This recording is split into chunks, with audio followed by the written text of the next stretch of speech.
New details have been released in the murder investigation of 5-year-old Kason Guyton nearly 9 months after he was shot and killed in central Bakersfield. Good evening. Thanks for joining us here at 6. I'm Tim Callahan. And I'm Jackie Ochoa. Tonight, BPD Chief Lyle Martin has confirmed for us a suspect vehicle has been identified. Yeah, the news the family's been waiting for. 23 ABC's Jessica Harrington live at BPD headquarters with more on what the chief is saying and how Kason Guyton's family is now responding tonight. Jessica? Right, Tim and Jackie. So very little details have been given out about that suspect vehicle, but Kason's family says their prayers have been answered. They were very optimistic this morning. A new update in the investigation. Detectives identifying the suspect vehicle used the night 5-year-old Kason Guyton was shot and killed. However, details about that vehicle are not being released. Once they run down some of those investigative leads, they will then release those things to the public if, in fact, we can't locate the vehicle. In February, Kason and his brother BJ, who was 7 years old at the time, were riding in a vehicle on California Avenue near S Street when an unknown suspect opened fire. Kason and BJ were both shot.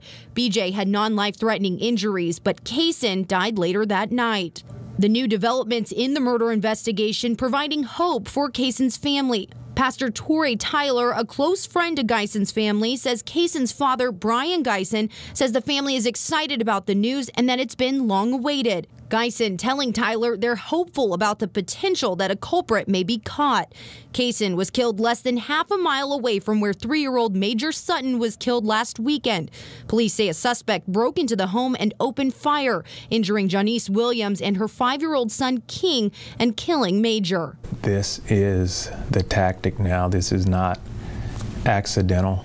They are targeting our children, and that needs to stop. Chief Martin now calling the community to action, saying someone knows information that can help investigators and needs to speak out. I refuse to take an apathetic approach to these things. I refuse for this community to do that, and the community that I know and love will step forward, and we will bring this to a peaceful resolution, hopefully, and bringing these people to justice.